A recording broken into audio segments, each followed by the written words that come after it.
நண்பர்களே அனைவருக்கும் இனிய வணக்கம். இன்னைக்கு நம்ம வீடியோவில் எதை பற்றி பார்க்க போகிறோம் அப்படின்னு பார்த்தீங்கன்னா, தமிழகத்தில் புதிய அரசியல் மாற்றங்களுக்கு பிறகு மகளிருக்கு வழங்கப்படும் உரிமை தொகை 2500 உயர்த்தப்படுவது குறித்த முக்கிய தகவல்களை நம்ம இந்த வீடியோவில் பார்க்கலாம். குறிப்பாக வரவிருக்கும் பட்ஜெட்டில் இதற்கான அதிகாரப்பூர்வ அறிவிப்புகள் வெளியாகும் என்று தகுதியுள்ள அனைத்து குடும்ப தலைவிகள் வங்கி கணக்குகளில் நேரடியாக பணம் செலுத்தப்படும் என்று விவரிக்கப்பட்டுள்ளது.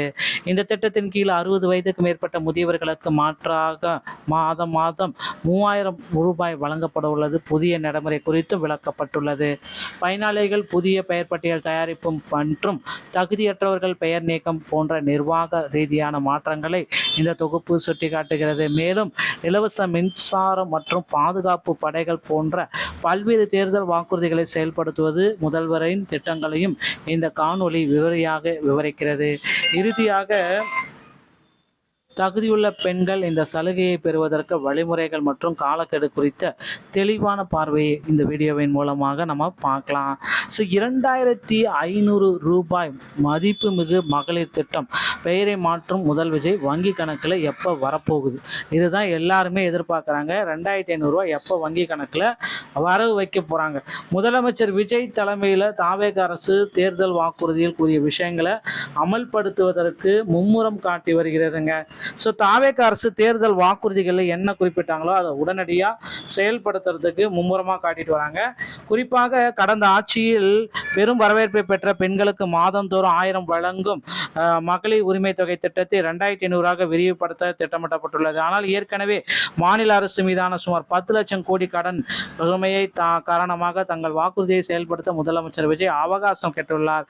கடந்த 10ஆம் தேதி பதவியேற்பு விழாவின் பொழுதே இதை சுட்டிக்காட்டியும் செய்திருக்கிறார். இந்த சூழலில் பெயர் மாற்றும் நடவடிக்கைகள் தாவேக ஆட்சியில் அடுத்தடுத்து நரங்கி வருகிறது. நான் முதல்வன் திட்டம் பார்த்தீங்க அப்படின்னா திறன் மேம்பாட்டு திட்டம் அப்படின்றத மாற்றிருக்காங்க. மகளிர் விடியல் பயணத்தை மகளிர் பயணம். முதல்வரின் படிப்பகம் அப்படின்றத படிப்பகமாக மாற்றிருக்காங்க, பெயர் மாற்றங்கள். அதே போல் காலை உணவு திட்டம், முதல்வரின் காலை உணவு திட்டத்தை காமராஜர் பெருந்தலைவர் காமராஜர் காலை உணவு திட்டம் அப்படின்றத மாற்றிருக்காங்க. இந்த வரிசையில் உரிமை தொகை திட்டத்தையும் மாற்ற உள்ளன. இது பற்றி 2026 சட்டமன்ற தேர்தலை ஒட்டி வெளியிட்டுள்ள தாவேகாவுடைய தேர்தல் வாக்குறுதிகள் தெளிவாக இடம்பெற்றிருக்கிறது. அதன்படி அடுத்த சில நாட்களில் மதிப்பு மிகு மகளிர் திட்டம் என பெயர் மாற்றப்பட உள்ளதாக தகவல்கள் வந்திருக்கிறது. நிதித்துறை அமைச்சர் மரிய வில்சன் அவர்கள் இதற்கு அறிக்கை ஒன்று வெளியிட இருக்காருங்க. எவ்வளவு பேருக்கு பார்த்தீங்கன்னா மகளிர் உரிமை தொகை வழங்க போகிறோம், செலக்டட் கேண்டிடேட்டோடைய லிஸ்ட் எல்லாமே நாங்கள் ரெடி பண்ணிட்டோம். இப்போ பார்த்தீங்கன்னா புதிய பட்டியல் 2500 பெறக்கூடிய பட்டியல் ஆகஸ்ட் 5ஆம் தேதி புதன்கிழமை அன்று 2026-27ஆம் ஆண்டு நிதியாண்டிற்கான முழு பட்ஜெட் தாக்கல் செய்யப்படுகிறது. இதில் மதிப்புமிகு மகளிர் உரிமை திட்டம் உள்ளிட்ட மக்கள் நல திட்டங்கள் தொடர்பாக அறிவிப்புகள் வெளியாகும் என எதிர்பார்க்கப்படுகிறது. ஆனால் நிதி நிலைமை சீராக இல்லை என நிதியமைச்சர் வில்சன் கூறியிருப்பது கடந்த ஜூன் 16ஆம் தேதி வெள்ளை அறிக்கை ஒன்றை வெளியிட்டிருந்தார். மேலும் மாநிலத்தின் வருவாய் 78,000 கோடி ரூபாயாக வரலாறு காணாத அளவுக்கு அதிகரித்துள்ளது. தமிழகத்தின் கடன் சுமையும் அதிகரிப்பு, மாநிலத்துக்கு கிடைக்கும் வருவாயும் சரிந்துவிட்டது. நேரடியான கடன் 10 லட்சம் கோடி, மறைமுக கடன் 3 லட்சம் கோடி என மொத்தம் 13 லட்சம் கோடிக்கு தாண்டி தமிழகத்தின் கடன் உயர்ந்துள்ளது என தெரிவித்திருந்தார்.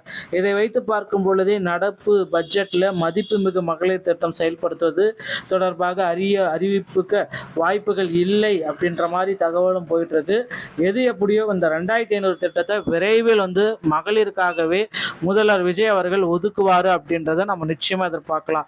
ஏன்னா இது தேர்தலுக்கு அவர் வெற்றி பெறத்துக்கு இது ஒரு மிகப்பெரிய ஆயுதமாக இருந்ததுனால இந்த 2500 திட்டத்தை விரைவில் கொண்டு வருவார். இந்த சூழலில் மாதந்தோறும் 2500 ரூபாய் என உயர்த்தினால் 39,300 கோடி ரூபாய் நிதி ஒதுக்கீடு செய்ய வேண்டும். இது மாநில அரசு நிதி சுமையை 3 மடங்கு அதிகரிக்கும் அப்படின்றதுனால கண்டிப்பாக இதை மாற்ற கருத்து ஏதாவது ஒன்று பண்ணுவாங்க. கண்டிப்பாக இந்த 2500 கொடுக்க போகிறாங்க. ஆனால் கொஞ்சம் காலதாமதம் ஏற்படும். ஓகேங்களா, பொறுத்து நம்ம பார்க்கலாங்க. இந்த மாதிரி தகவல்கள் பார்த்தீங்கன்னா அடுத்தடுத்து நம்ம சேனலில் உங்களுக்கு வந்துட்டே இருக்கும். 2000 2500 உயர்வு, 60 வயதுக்கு மேற்பட்டவர்களுக்கு 3000, 5 லட்சம் வரை வட்டியில்லா கடன், மகளிரின் பொருளாதார மேம்பாட்டிற்கு 5 லட்சம் வரை வட்டியில்லா கடன், வீடுகளுக்கு 200 யூனிட் இலவச மின்சாரம், 500 யூனிட் குறைவாக மின்சாரம் பயன்படுத்தினால் 200 யூனிட் ஃப்ரீ, இதர மக்கள் நலத்திட்டங்கள், குழந்தைகளுக்கு தங்க மோதிரம், செப்டம்பர் 15ஆம் தேதி முதல் பிறக்கும் குழந்தைகளுக்கு தங்க மோதிரம் திட்டம் தொடங்கப்பட உள்ளது. திருமண உதவித்தொகை மணப்பெண்களுக்கு 1 சவரன் தங்கம் மற்றும் ஒரு பட்டு சேலை வழங்கும் திட்டம். விலையில்லா 6 சிலிண்டர்கள் குடும்பங்களுக்கு ஆண்டுக்கு 6 விலையில்லா எரிவாயு சிலிண்டர்கள் வழங்கும். தகுதி மற்றும் சரிபார்ப்பு முறையில் பயனாளர் பட்டியல் எல்லாமே மறுபரிசீலனை செய்கிறாங்க. விரைவில் மகளிர் உரிமை தொகையோடைய புதிய பட்டியலை வெளியிடுவாங்க அப்படின்ட்டு எதிர்பார்க்கலாங்க. இந்த தகவல் உங்களுக்கு பிடிச்சிருந்தா நீங்கள் நம்முடைய சேனலோட இணைந்திருங்க. நன்றி, வணக்கம்.